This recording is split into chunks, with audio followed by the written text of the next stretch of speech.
So apparently may isa pang team sa PBA ngayon na nagtatakbo ng triangle offense. And of course, sino pa ba ang unang makakapansin at unang makakakita kundi ako? Anyway, so pagbukas ko lang ng live stream habang nanonood ako ng Titan versus Terra Firma, nagulat na lang ako sa mga nakita ko na parang sabi ko, parang familiar tong ginagawa ng Titan. Parang alam ko to parang naka-triangle ba to? So, ang ginawa ko, kasi nag-tune in lang ako second half, binalikan ko yung buong first half to confirm kung hindi lang sila nantitrip, kung talagang nagta-triangle sila. And lo and behold, they were actually running the triangle. Ang nilalagyan din naman nila ng iba't ibang sets kapag hindi gumagana. Katakbo sila ng mga horns lift, spread, some sort of a Spain, stack, pick and roll. Sinasamahan din naman nila. Pero ayun, ang video kasi na to, more of lang, share ko lang, na parang nakita ko lang. So, isa-share ko sa inyo para wala lang. Kasi I think it's very interesting to see another team sa PBA, the same league, na nagta-triangle offense. Kasi, dati, ang alam ko lang, perpetual noon kay Coach Mike Sagigit sa NCAA outside of Ginebra. And I think siya rin yung coach no sa MPBL. I think that's Parañaque, na nag-triangle din for quite some time. Pero ang laging problema kasi ng triangle outside of Coach Team Ginebra or San Mig Coffee, ano kasi kumbaga, yung mahinang team, ginagawa mong average, pero hanggang doon lang. Walang ceiling. And it's very interesting to figure out kung itong Titan Ultra, at the very least, they become a playoff team. Pero ang worry ko kasi baka wala sila nung tools to actually do it. Pero I think it's the perfect conference naman to try it out. Kasi Commissioner's Cup, di ba? Kung meron ka namang import na i-score at dun mo isa-center yung triangle, why not, di ba? And it's quite ironic lang din na si Coach Tim Con medyo umaalis na sa triangle. Even yung last Gilas stint, yung qualifier window, parang sinasabi ko sa television ko na parang, ba't di ka na lang mag-triangle kasi Gilas yan eh.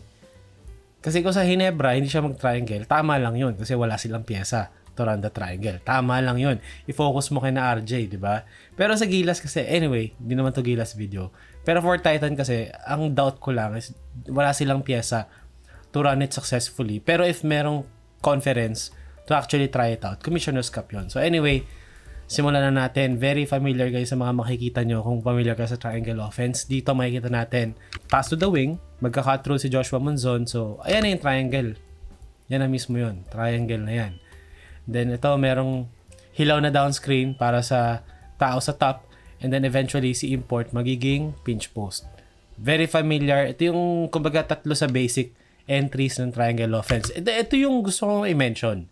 Ito yung difference of Barangay Ginebra's triangle or Coach Tim's triangle kumpara sa mga nagtatry i-emulate. I think ang iba dito sa pagtuturo kasi when you watch, kung itong clip na to, panoorin nyo, parehas lang naman ng motion, parehas lang ng movement, parehas lang ng paths. Well, hindi, not entirely, pero parehas lang, kumbaga in theory, parehas lang ng ginagawa. Pero bakit iba? Bakit iba siya pakiramdaman? Kasi ang kulang lagi yung details, yung attention to detail. Kumbaga kung dito, kumbaga yan, pag angat itong guardia na to, may downscreen dapat yan eh. Kahit brush screen lang. Diba? Para mas maaga at mas malinis yung salo. And then ito, pagkasalo ng guardia, dapat meron na agad seal. Or aangat na agad yan dito. Pero makikita natin dito sa clip na to, it took couple of seconds bago siya pumwesto. And then ito namang weak side, rebound screen cut. Diba? Alam mong magsiset sila ng double screen for Joshua Monzon na aangat dito. Kasi, ayan perpendicular na sila sa baseline eh. Alam mong gagawin nila. So, kung ikaw yung defense, especially Maverick Hanmisi, na kahit siguro nakapikit, kabisado niya natakbuhin to. Kasi, siya yan eh.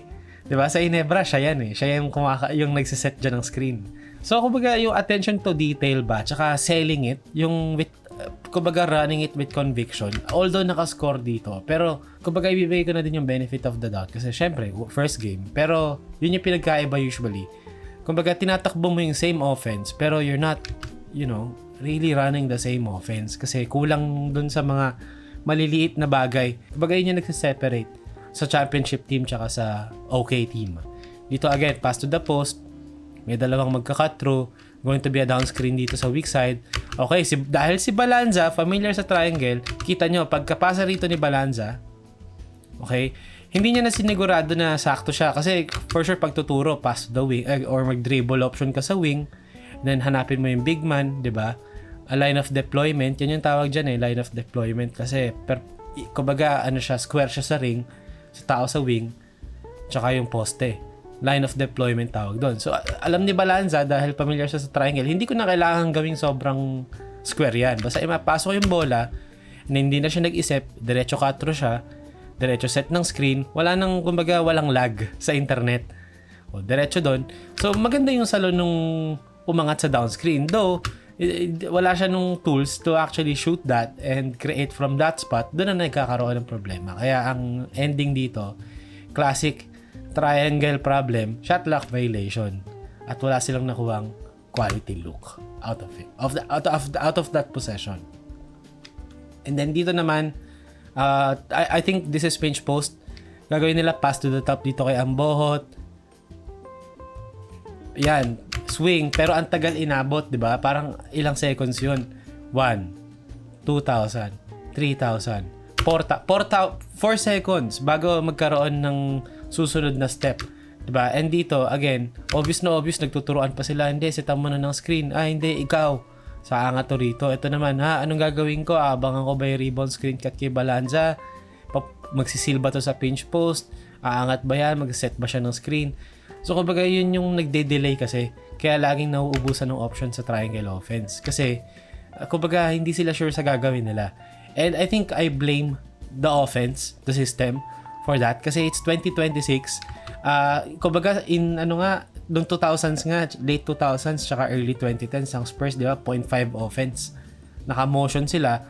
0.5 seconds, kapag wala ka option, either you shoot, you pass, or you move, you dribble. Kumbaga, hindi pwedeng tumatagal yung bola. Pero sa triangle kasi, although yun yung ideal situation, parang 0.5 offense din siya, you run it extremely well, na parang hot potato basketball, which is kapag on point ng Hinebra, maganda gising nila, ganun sila maglaro.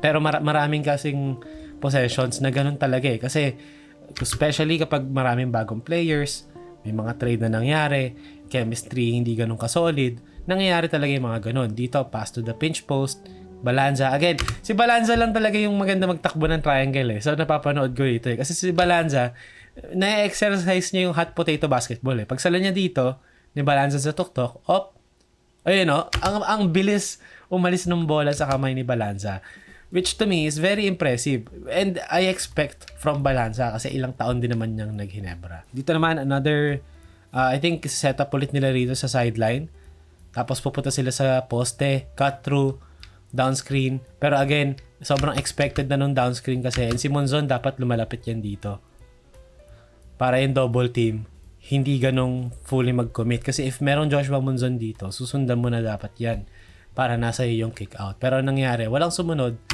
and napuwersa sa baseline si Import. And again, ito yung growing pains of running the triangle.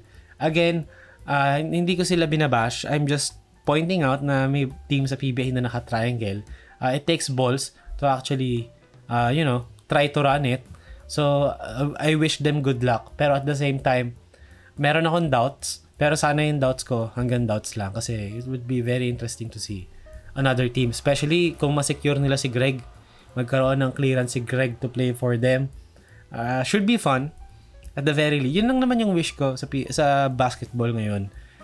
Maging fun siya. And having another team na nagtatakbo ng ganitong klaseng offense while Hinebra slowly veers away from it.